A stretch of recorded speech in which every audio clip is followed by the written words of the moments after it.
अस्सलामुअलैकुम फ्रेंड्स, मैं मुदस्सिर कुरैशी और आज मैं ग्रुप एक्शन पर एक और वीडियो लेके आया हूँ। इससे पहले मैंने वीडियोस अपलोड की हुई हैं जिन्हें आप आई टैब पे जाके देख सकते हैं। तो आज का मेरा topic stabiliser of an element के बारे में है। तो इससे पहले हम एक टर्मिनोलॉजी यहाँ पर यूज़ करेंगे जी सेट के बारे में। तो उसको जानते हैं, let G be a group और ए हमारे पास कोई नॉन एम्प्टी सेट हो तो हम कहते हैं G acts on A under static. तो हम क्या कहते हैं कि जी एक्ट कर रहा है ए के ऊपर। इसको हम इस टर्मिनोलॉजी में लिखेंगे कि A is a G set. तो आइए इसकी डेफिनेशन की तरफ बढ़ते हैं। Stabiliser of an element, let X be a G set, यानी कि जी जो ग्रुप है वो एक्ट कर रहा है एक्स के ऊपर। तो हमने क्या करना है कि एक एलिमेंट उठाना है उस सेट में से और उसको हमने फिक्स कर देना है। तो हमने फाइंड करना है स्टेबलाइजर ऑफ एक्स। तो स्टेबलाइजर ऑफ एक्स क्या होता है? ये set of those elements which maps x into itself under the defined group action. तो इसमें बेसिकली कहना क्या चाहता है कि इस एलिमेंट जो हमने एक्स लिया, इसका स्टेबलाइजर में वो तमाम एलिमेंट ग्रुप के आएंगे जिनको अगर हम एक्ट कराएं एक्स के ऊपर तो वो एक्स को चेंज ना करें। तो देखिए यहाँ पर मैथमेटिकली जैसे कहा गया है कि इसमें ग्रुप के वो तमाम एलिमेंट आएंगे कि जब जी एक्ट करेगा एक्स के ऊपर और एक्स को बग़ैर चेंज किए हमारे पास आंसर दे दे, तो ऐसे तमाम एलिमेंट्स का जो सेट बनेगा उसको हम कहेंगे कि ये स्टेबलाइज़र ऑफ एक्स है। मज़ीद जब हम इसकी एग्जांपल्स करेंगे तो ये कंसेप्ट क्लियर हो जाएगा और इसी से हमें पता चलता है कि ये जी नॉन एम्प्टी है, क्योंकि आइडेंटिटी तो एटलीस्ट एलिमेंट ऐसा होगा जो अगर किसी भी एलिमेंट सेट के एलिमेंट के साथ एक्ट करे तो वो सेट के एलिमेंट को चेंज नहीं करेगा। तो हम कह सकते हैं कि जी ए जो है ये नॉन एम्प्टी है। और ये जो हमारे पास एक सेट बनता है वो एक सब ग्रुप भी होता है जी का। इसको खैर प्रूफ तो नहीं करना, तो ये जस्ट एक याद रखने के लिए है। तो आइए देखते हैं इसकी एग्जांपल्स। तो इसमें हमने जो ग्रुप लिया वो 1 - 1 अयोटा - अयोटा, ये एक ग्रुप है। और हमने जो नॉन एम्प्टी सेट ले लिया वो 1 और अयोटा ले लिया। तो ट्रिवियल ग्रुप एक्शन हमने डिफ़ाइन करना है। ट्रिवियल ग्रुप एक्शन के रिलेटेड मैंने वीडियो अपलोड कर रखी है जिसे आप आई टैब पे जाके देख सकते हैं। वैसे मैं थोड़ा सा ओवरव्यू देता जाऊँ ट्रिवियल ग्रुप एक्शन के बारे में कि इसमें वो जब ग्रुप का एलिमेंट किसी सेट के एलिमेंट पर एक्ट करता है तो सेट के एलिमेंट को चेंज नहीं करता। तो अगर हम स्टेबलाइज़र ऑफ 1 चेक करना चाहें तो हमारे पास क्या आएगा? G1 उसको लिखेंगे। और अब क्योंकि ये एक ट्रिवियल ग्रुप एक्शन है तो जब हम स्टेरिक जो है एक्शन जो है वो अप्लाई करते हैं G और 1 पर, तो G एक्ट करता है 1 पर, तो ट्रिवियल ग्रुप एक्शन की वजह से हमारे पास आंसर क्या आ जाएगा? 1। और ये हमारे पास जो ग्रुप के एलिमेंट हैं ये तमाम एलिमेंट्स के लिए प्रॉपर्टी ये सेटिस्फाई कर जाएंगे। तो गोया इस ट्रिवियल एक्शन के मुताबिक अगर हम 1 को 1 के ऊपर एक्ट कराएं तब भी हमारे पास आंसर 1 आएगा। इस तरह से -1 को 1 के ऊपर एक्ट कराएं तब भी आंसर 1 आएगा। अयोटा को एक्ट कराएं और -अयोटा को एक्ट कराएं तब भी हमारे पास आंसर 1 आएगा। तो स्टेबलाइज़र की डेफिनेशन क्या थी कि ग्रुप के वो तमाम एलिमेंट्स इसमें आते हैं जो सेट के एलिमेंट पर एक्ट करें लेकिन उसको चेंज ना करें। तो इसीलिए जो हमारे पास एलिमेंट 1 है इसका स्टेबलाइज़र क्या होगा? 1 - 1 अयोटा -अयोटा। इसी तरह से जब हम अयोटा को देखेंगे तो इसका स्टेबलाइज़र हमने फाइंड करना है। तो सेम वही रूल है, क्योंकि ये एक ट्रिवियल ग्रुप एक्शन है तो ग्रुप का कोई भी हम मेंबर उठाएं उसको जब अयोटा पर एक्ट कराएंगे तो अयोटा को चेंज नहीं करेगा। तो गोया जो स्टेबलाइज़र ऑफ अयोटा होगा वो भी 1 - 1 अयोटा और -अयोटा होगा। तो इससे हमें एक चीज़ तो पता चली कि अगर हमारे पास जो एक्शन है वो ट्रिवियल ग्रुप एक्शन है तो स्टेबलाइज़र ऑफ एलिमेंट में पूरे का पूरा ग्रुप ही आ जाएगा। तो इससे एक थ्योरम बना, if G acts on X by trivial group action asterisk then for every X belongs to X G X is equal to G. इसी तरह से नेक्स्ट एग्जांपल देखिए और उसमें क्या है कि consider the conjugation group action on G to itself.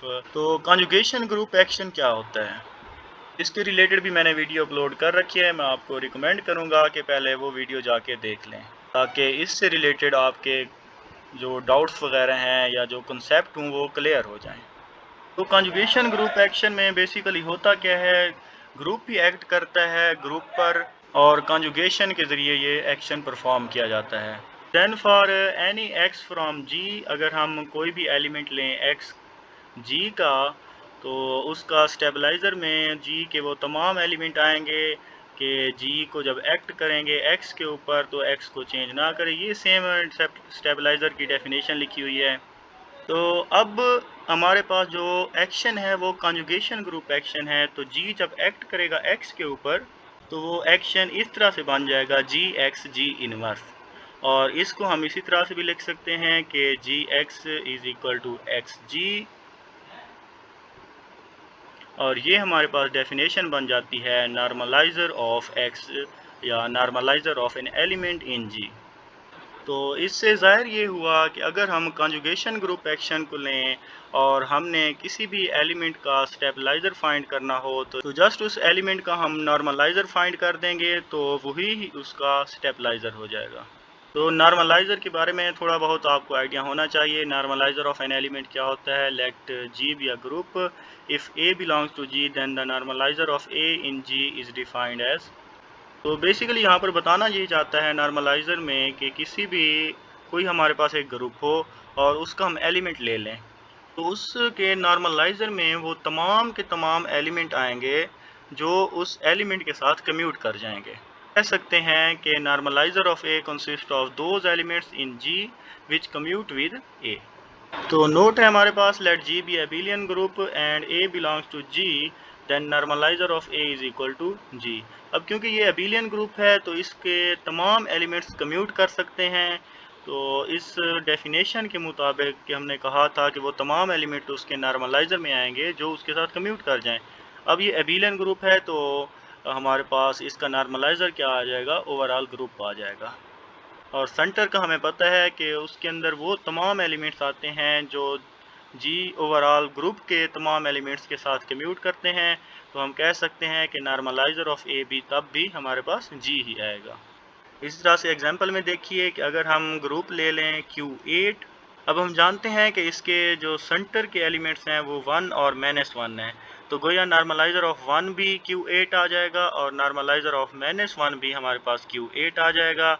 इसी तरह से जब हम अयोटा और माइनस अयोटा को चेक करेंगे तो अयोटा के नॉर्मलाइज़र में +-1 और +- अयोटा ये कम्यूट कर जाते हैं। इसी तरह से माइनस अयोटा के साथ भी +-1 और +- अयोटा कम्यूट कर जाते हैं। तो नॉर्मलाइज़र ऑफ अयोटा और माइनस अयोटा सेम हो जाएगा। इसी तरह से नॉर्मलाइज़र ऑफ +-j भी सेम हो जाएगा। नॉर्मलाइज़र ऑफ +-k भी हमारे पास सेम हो जाएगा। अब ये जो हमारे पास एग्जांपल है ये आगे इस्तेमाल होने वाली है। इसमें हमने जो ग्रुप लिया है वो सिमेट्रिक ग्रुप लिया है S3, जिसके एलिमेंट्स आइडेंटिटी 1 2 1 3 2 3 1 2 3 एंड 1 3 2 होते हैं। तो अगर हम इसमें देखें 1 2 को, तो आइडेंटिटी एलिमेंट तो तमाम एलिमेंट्स के साथ कम्यूट करेगा, तो नॉर्मलाइज़र ऑफ 1 2 आइडेंटिटी तो लाजमी आएगा। इसी तरह से ये 1 2 अपने आप के साथ भी कम्यूट कर जाएगा। जैसे यहाँ पर हम देख सकते हैं, इसको अगर सॉल्व करेंगे तब भी आंसर सेम आ जाएगा। लेकिन ये 1 3 2 3 1 2 3 1 3 2 इन सब के साथ कम्यूट नहीं करेगा। तो गोया जब बात होगी नॉर्मलाइज़र ऑफ 1 2 की तो उसमें हमारे पास एक आइडेंटिटी आ जाएगा और एक 1 2 आ जाएगा।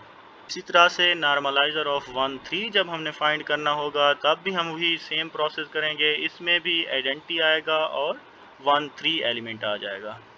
तो सेम ही प्रोसेस नॉर्मलाइज़र ऑफ 2 3 के लिए है। इसमें भी दो ही एलिमेंट्स आ जाएंगे, एक आइडेंटिटी और दूसरा 2 3। लेकिन जब हम बात करेंगे 1 2 3 और 1 3 2 के नॉर्मलाइज़र की, तो 1 2 3 एक तो आइडेंटिटी कम्यूट करता है, एक 1 2 3 खुद कम्यूट करेगा। इसी तरह से 1 3 2 भी कम्यूट कर जाएगा। तो गोया नॉर्मलाइज़र ऑफ 1 2 3 में ये तीन एलिमेंट्स आ जाएंगे। सेम ही 1 3 2 के लिए हम करेंगे और उसमें भी तीन ही एलिमेंट्स आएंगे। अब आ जाती है आइडेंटिटी की बात। अगर हम सेंटर देखें S3 का तो उसमें सिर्फ आइडेंटिटी एलिमेंट ही आता है और आइडेंटिटी एलिमेंट तमाम ग्रुप के एलिमेंट्स के साथ कम्यूट कर जाता है। तो इसका जो नॉर्मलाइज़र होगा वो S3 के इक्वल हो जाएगा। मैं उम्मीद करता हूँ नॉर्मलाइज़र के बारे में आपके पास जो थोड़ा बहुत पहले से आइडिया था और थोड़ा यहाँ से भी आपको आइडिया हो गया होगा कैसे हमने नॉर्मलाइज़र फाइंड करना है। आइए एक क्वेश्चन आगे करते हैं जिसमें इसी एग्जांपल को हम इस्तेमाल करेंगे। तो क्वेश्चन देखिए, find the stabiliser of each x belongs to S3 under the conjugation group action. अब यहाँ पर कॉन्जुगेशन ग्रुप एक्शन की बात की गई है, तो हमने क्या करना है, जस्ट उस एलिमेंट का नॉर्मलाइज़र फाइंड कर लेंगे तो वही हमारे पास स्टेबलाइज़र हो जाएगा। तो हम जानते हैं S3 के अंदर ये 6 एलिमेंट्स होते हैं और इन सब का हमने स्टेबलाइज़र फाइंड करना है। तो गोया इनका जो हमारे पास नॉर्मलाइज़र होगा इन एलिमेंट्स का, वही ही इनका स्टेबलाइज़र हो जाएगा। सोल्यूशन की तरफ बढ़ते हैं। देखिए यहाँ पर जब हमने आइडेंटिटी एलिमेंट लिया तो नॉर्मलाइज़र ऑफ आइडेंटिटी क्या है, जी इटसेल्फ है। गोया के S3 जो हमारे पास सिमेट्रिक ग्रुप है वो इसके इक्वल हो जाएगा। इसी तरह से जब हम दूसरा एलिमेंट उठाएंगे 1 2, तो इसका जब हम स्टेबलाइज़र फाइंड करेंगे तो इसका नॉर्मलाइज़र का हमें पता है, इसमें 2 एलिमेंट हैं, एक तो आइडेंटिटी और दूसरा 1 2। तो गोया इसके स्टेबलाइज़र में भी बस यही 2 एलिमेंट्स आ जाएंगे। तो सेम प्रोसेस हमने 1 3 और 2 3 के लिए भी करना है, क्योंकि हमें अब इनका नॉर्मलाइज़र का पता है जो कि मैंने प्रीवियस पेज पे बताया हुआ है। तो उसकी मदद से हम इसका स्टेबलाइज़र फाइंड कर सकते हैं। नेक्स्ट हमारे पास एलिमेंट आ जाता है 1 2 3। तो इसके नॉर्मलाइज़र के बारे में भी हमें पता है, इसके अंदर 3 एलिमेंट्स हैं, आइडेंटिटी 1 2 3 एंड 1 3 2। तो गोया इसके स्टेबलाइज़र में भी यही 3 एलिमेंट्स आ जाएंगे और सेम ही 1 3 2 के लिए किया गया है। तो यहाँ पर आप देखिए हमने कैसे आसानी से हर एलिमेंट का स्टेबलाइज़र फाइंड कर लिया। इसी तरह से नेक्स्ट क्वेश्चन को देखिए कि find the stabiliser of each x belongs to x। अब यहाँ पर जो हमें सेट दिया गया है वो A B C D गया हुआ है under the symmetric group action of S4 on x। यहाँ पर एक और ग्रुप एक्शन बताया गया है, सिमेट्रिक ग्रुप एक्शन। इसके रिलेटेड भी आप आई टैब पे जाके देख सकते हैं। वैसे इसकी हम डिटेल में नहीं जाते, लेकिन थोड़ा सा ओवरव्यू देख लें ताकि आपको क्वेश्चन सॉल्व करने में आसानी हो जाए। यहाँ पर क्या था, एक नॉन एम्प्टी सेट था Sn। हमने कहा था सिमेट्रिक ग्रुप जो तमाम परमुटेशन को रखता था डिफाइंड ऑन x। तो वहाँ पर हमारे पास x क्या है, A B C D 4 elements का है। तो उसके लिए Sn क्या बनेगा, S4 बन जाएगा। और इसके ऊपर मैपिंग इस तरह से डिफ़ाइन होती थी कि अगर हम फाई कोई एलिमेंट लें Sn में से और उसको एक्ट कराएं x के ऊपर, तो उसी एलिमेंट में जो x की इमेज होगी वो हमारे पास आंसर में आ जाएगी। तो आइए हम चलते हैं इस क्वेश्चन के आंसर की तरफ। सोल्यूशन में देखिए कि Sn हमने कह दिया सिमेट्रिक ग्रुप है containing all permutation define on x।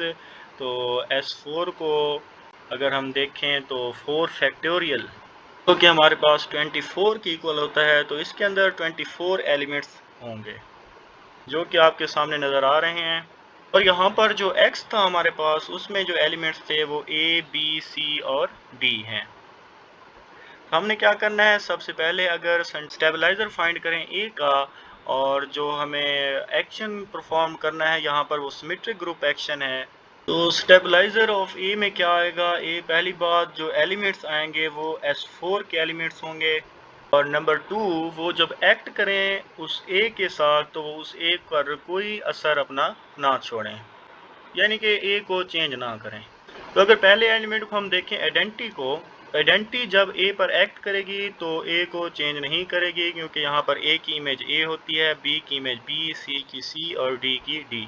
इसी तरह से अगर हम सेकंड एलिमेंट उठाएं A B, तो ये एलिमेंट जब एक्ट करेगा A के ऊपर तो हमारे पास आंसर B हो जाएगा जो कि चेंज हो गया। गोया ये एलिमेंट A के स्टेबलाइज़र में नहीं आएगा।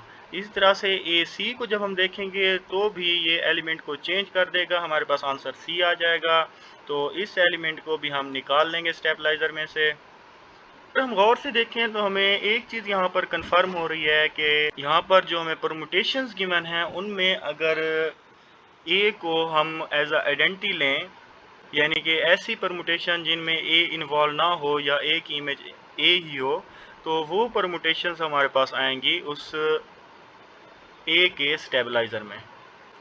जैसे यहाँ पर ये एलिमेंट है BC और इसको हम नाम दे दें फाई का। तो फाई जब एक्ट करेगा ए के ऊपर तो हमारे पास आंसर क्या आता है, ए ही आ जाता है। तो गोया ये जो एलिमेंट है ये बी सी, ये ए के स्टेबलाइज़र में जाएगा। इसी तरह से बी डी भी स्टेबलाइज़र में जाएगा, सी डी भी स्टेबलाइज़र में जाएगा।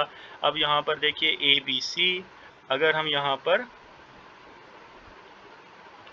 इस एलिमेंट को फाई का नाम दे दें और इस पर जब हम ए को अप्लाई करेंगे तो हमारे पास आंसर बी आ जाएगा, तो जो कि चेंज हो गया है। तो गोया ये एलिमेंट इसके स्टेबलाइज़र में नहीं जाएगा। इसी तरह से ए सी बी भी स्टेबलाइज़र में नहीं जाएगा। बी सी डी, अब हमारे पास यहाँ पर ए की इमेज ए ही है तो ये स्टेबलाइज़र में चला जाएगा। इस तरह से बी डी सी भी स्टेबलाइज़र में चला जाएगा। तो गोया जब हम स्टेबलाइज़र ऑफ ए फाइंड करेंगे उसमें एक तो आइडेंटिटी एलिमेंट आ जाएगा, दूसरा बी सी आ जाएगा, बी डी आ जाएगा, सी डी आ जाएगा, बी सी डी और बी डी सी। ये हमारे पास 6 एलिमेंट्स ऐसे हैं जो ए के स्टेबलाइज़र में जाते हैं, यानी कि जहाँ पर, क्योंकि हमारे पास यहाँ पर जो ग्रुप एक्शन है वो सिमेट्रिक ग्रुप एक्शन है, तो उस एक्शन की वजह से इसमें ऐसे एलिमेंट्स आएंगे जिनमें ए की इमेज ए ही होगी।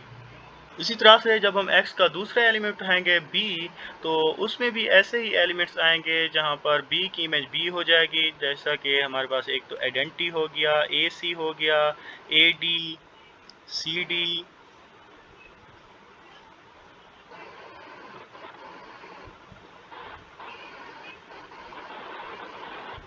ए सी डी और ए डी सी। ये 6 एलिमेंट्स ऐसे हैं जिसमें b की इमेज b है, तो गोया ये 6 एलिमेंट्स उस b के स्टेबलाइज़र में जाएंगे।